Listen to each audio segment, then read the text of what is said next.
buenas tardes, vecinas, vecinos de la comuna de Lampa. La Corporación Cultural de la Municipalidad de Lampa los invita a celebrar el Día del Patrimonio Cultural visitando diferentes localidades de nuestro patrimonio. Es así como el día de hoy los invitamos a la localidad de Batuco a conocer sus patrimonios y sus tesoros que guardan, digamos, las diversas partes de este territorio. Ahora bien, la pregunta que debemos hacernos, ¿qué es el patrimonio? El patrimonio tiene que ver con un proceso de valoración. ¿Pero qué es lo que estamos valorando? Lo que valoramos dentro del patrimonio tiene que ver con la herencia, con la historia, con las identidades y la producción de sentido. Y en esa producción de sentido donde están presentes en parte las instituciones y por otra parte también los vecinos. Y por esa razón nosotros hoy día los invitamos a recorrer este territorio y como así vamos a ir recorriendo diversas localidades para que conozcan los tesoros que guarda nuestra comuna.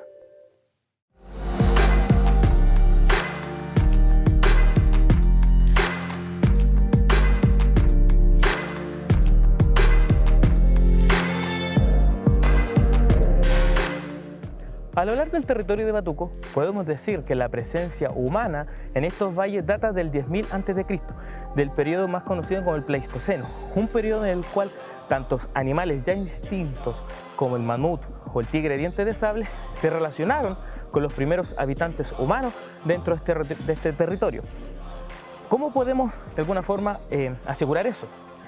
Se han encontrado pruebas fósiles, como el sector de los Pozos, donde está la cerámica de Santiago, donde años atrás se encontró un mamut, lo cual nos hace entender que la presencia humana no solamente data de los últimos años en el territorio de Batuco, sino que desde el año 10.000 a.C. ya tenemos presencia de comunidades en estos valles.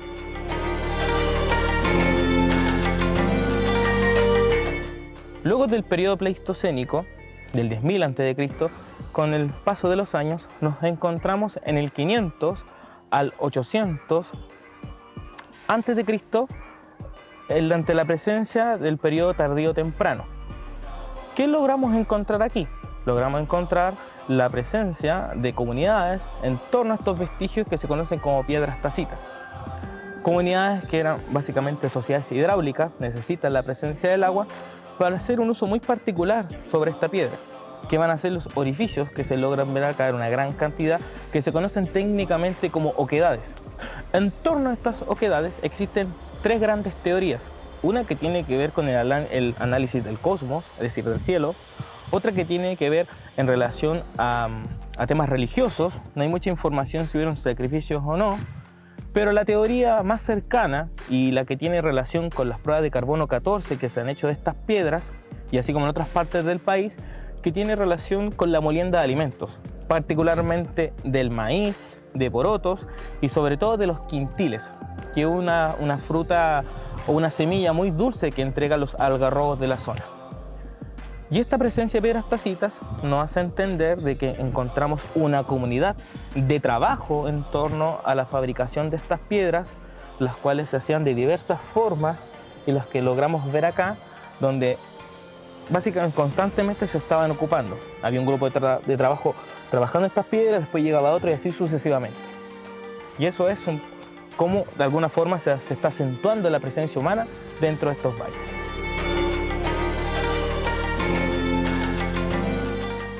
Muy bien, como decía, estas piedras son del periodo alfarero temprano. Podemos ver un poco las oquedades. Hay oquedades que están profundamente y otras que se comenzaron y de alguna forma no se terminaron. Y la forma de hacerlas eran de formas redondeadas o punteadas, pero tenían diversas formas. Generalmente se hacía con una roca que fuera mucho más dura que la piedra madre sobre la cual se construían estas oquedades. El hecho de ver oquedades más profundas y oquedades no terminadas también nos puede hacer presente de un contacto con otras civilizaciones que de alguna forma llevaron a suspender, ¿no?, lo que fue la construcción de estas oquedades, lo cual pasó por varias generaciones con uso constante a que después las mismas civilizaciones se fueron desarrollando haciendo otras prácticas.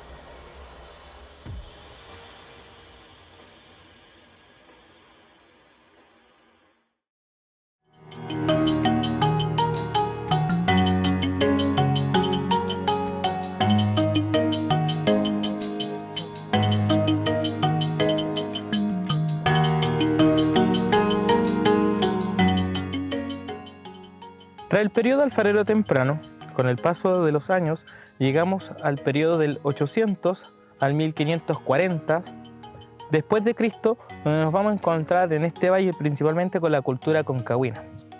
De la cultura concagüina, que su lengua primordial es el cacán quechua o también el mapudungun, pero sobre todo en esta zona el cacán quechua, vamos a encontrar vestigios importantes de carácter arqueológico como van a ser la construcción de esta cerámica. Podemos hablar de que era una cultura totalmente agroalfarera que existía en este espacio y podemos ver este tipo de cerámicas.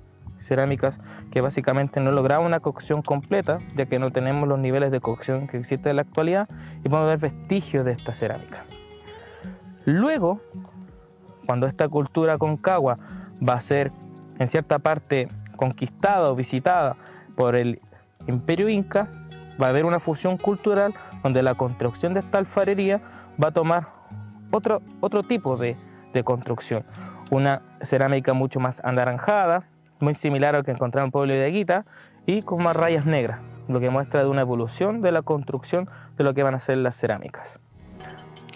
Los vestigios arqueológicos, y para los estudios arqueológicos, nos demuestran que en la zona del Valle de Batuco, principalmente en la parte norponiente del fondo de la laguna, va a existir una comunidad indígena de importante desarrollo agroalfarero y de una fusión cultural entre el pueblo concagüino y el pueblo inca. Y hablando referentemente a los incas tienen una práctica muy común que hace referencia a lo que es la paz incaica. La paz incaica tenía relación, una forma de introducirse en los valles y un poco de dialogar con las comunidades locales. Y aquí vamos a tener la presencia incaica, donde a los indios de este valle se les va a conocer como indios pajareros. ¿Por qué indios pajareros? Porque principalmente de lo que va a ser la laguna de Batuco se va a extraer lo que va a ser las plumas finas de los animales existentes aquí en la laguna para lo que va a ser el emperador inca. Y estas sociedades que se van a conjurar en este espacio van a crear los primeros senderos coloniales en el Valle de Batuco. Tras la llegada de los españoles al Valle Central de Chile en 1541 y la fundación de Santiago, todo el territorio norte de la ciudad de Santiago, sobre todo este sector, conocido en ese momento como Tentencura en el quechua o en el cancán quechua como Baluco o últimamente como Batuco en la lengua mapudungun, que es la lengua más hablada de la Valle Central, pero el de Valdivia esta zona la hace para sí. ¿Qué es lo importante e interesante que encontramos en el Valle de Batuco? Por una parte el desarrollo minero y por otra parte lo que van a ser las praderas agrícolas. Esta gran encomienda, conocida como la encomienda de Lampa, va a llegar hasta el sector de Marga Marga. Sin embargo, tras la muerte del conquistador en la zona de Tucapel en 1553, estos valles van a ser repartidos por varios hacendados. ¿Qué es lo interesante de este sector durante el periodo colonial, es decir, entre 1541 hasta 1810? Que aquí van a haber dos rutas comerciales muy interesantes en ese momento. Una corresponde al Camino del Medio, donde actualmente corre la línea férrea, y la otra ruta comercial importante va a ser el Camino de Coquimbo, que era una ruta de acceso directo a lo que es el Virreinato del Perú en el norte del país. Terminado el periodo colonial, llegando ya a 1810 en aires independentistas, muy cerca de acá, en lo que es Polpaico, el norte de Batuco, se van a dar los primeros ideas independentistas en la casa de Polpaico. Sin embargo, el valle que podemos ver atrás de mis espaldas, el cual estaba lleno de espino, pero principalmente de algarrobos, el algarrobo va a ser de uso particular para la construcción de armores y cureñas que van a sujetar los cañones para lo que va a ser la independencia de Chile. Tras ese proceso histórico, con la flora y fauna de nuestro territorio, van a pasar una serie de hacendados llegando a un 28 de abril de 1851, cuando el minero José Santos Cifuentes compra la hacienda de Batuco y el Manzano al entonces político y héroe de la independencia de Chile, Juan de Dios Correa de Sá y Martínez. El legado de José Santos Cifuentes lo podemos ver a través de diversos aspectos, o el principal de ellos tiene relación con la donación de los terrenos para la construcción de la estación Batuco y la franja por la cual va a correr la línea, que es la que pueden ver detrás de mí. Por otra parte, a partir de 1864, José Santos Cifuentes va a prestar los terrenos de Batuco, donde actualmente está la laguna, actualmente la población Batuco 2 y parte del fondo Santa Carolina, para los ensayos de cañones que van a ser sucesivos durante finales del siglo XIX, lo que va a significar el conflicto armado entre Chile y España durante 1864 a 1868. Además, don José Santos Cifuentes va a ser una de las obras de ingeniería más importantes dentro de la provincia de Chacabuco, que fue la construcción del Canal del Carmen y la construcción del Canal Batuco. Esas aguas van a ayudar a alimentar los valles de Batuco y hacer la tierra cultivable. Esas aguas van a ser el principal aporte que se van a convertir las primeras aguas de derrame que van a llegar a la laguna de Batuco y que la van a alimentar por medio del zanjón colonial e histórico conocido como el zanjón Pato de Piedra. Luego de don José Santos Cifuentes, tras la muerte de él en 1871, va a heredar la gran hacienda de Batuco dos hijos, que son don Manuel Cifuentes y José Filomeno Cifuentes. Lamentablemente Manuel va a morir y el único heredero va a ser José Filomeno Cifuentes. Durante el periodo de José Filomeno Cifuentes se va a acentuar por una parte la explotación minera, que va a estar relacionada principalmente a lo que va a ser las minas del Torito, que son minas de plata, la histórica mina El Desengaño, con la producción de oro, cobre y plata, y también la producción de cales. Por otra parte, don José Filomeno Cifuentes va a entregar en arriendo la mitad prácticamente de la hacienda de Batuco para lo que va a ser la prueba y uso de la artillería chilena, luego en el conflicto con la Guerra del Pacífico, y ya posteriormente se van a instalar polvorines dentro de este espacio.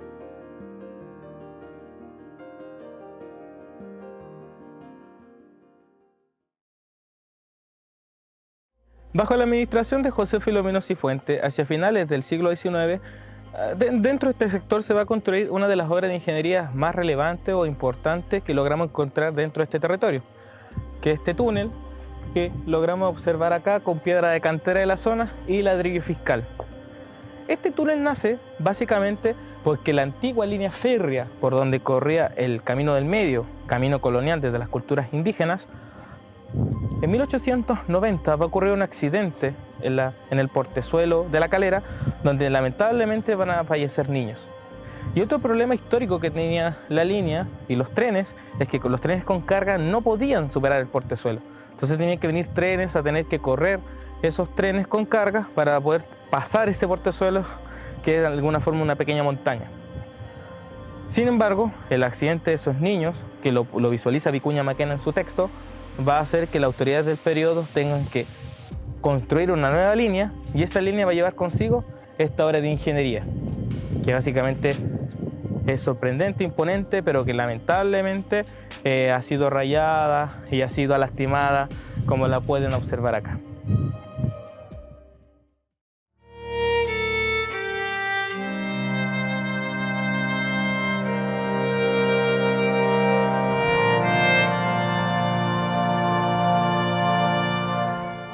Finalizado el siglo XIX bajo la administración de José Filomeno Cifuentes, el siglo XX lamentosamente se inaugura con la muerte de este mismo personaje.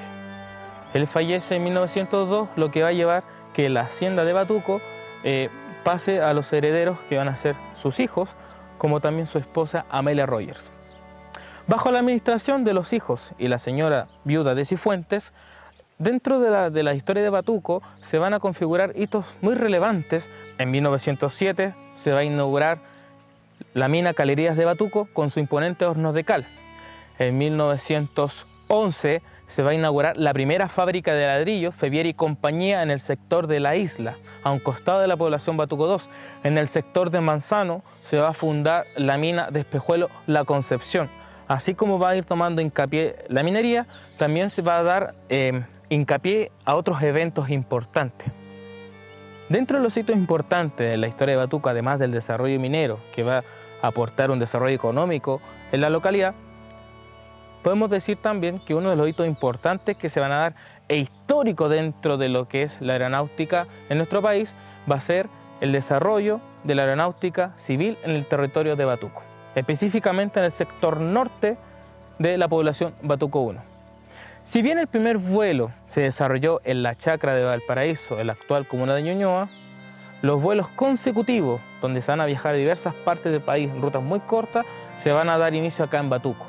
donde se van a construir hangares, donde la pista se va a dar uso también, donde van a volar personas como Luis Alberto Acevedo, Clodomiro Figueroa y los hermanos Copetas. Esos personajes van a dar el cimiento de lo que va a ser la aeronáutica en nuestro país.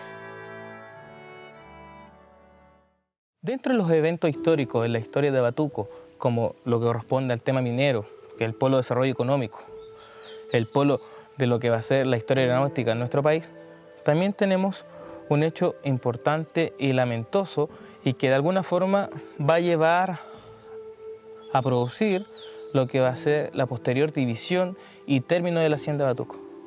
¿A qué me refiero con esto?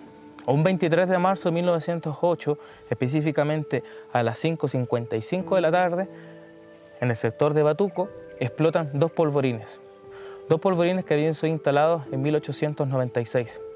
De aquellos 4 que habían, 2 explotaron. De la consecuencia de esa explosión se va a escuchar hasta la ciudad de Santiago, donde la onda de explosión va prácticamente a quebrar ventanas y a abrir puertas. ¿Cómo fue tan fuerte esa explosión? ¿Cuál es el testimonio que tenemos de ello? Uno visitando el lugar podemos encontrar pequeñas lagunas producidas por aquella explosión, pero revisando los archivos históricos podemos decir que dejó 2 grandes cráteres, los cuales tenían 20 metros de profundidad por 80 metros de diámetro, lo cual nos habla de una explosión gigantesca. ¿Cuáles son las consecuencias más significativas que van a producir para Batuco? La muerte de militares, la muerte de civiles, la destrucción de casas, pero qué mejor que a leer los relatos del periodo, y yo los invito a leer.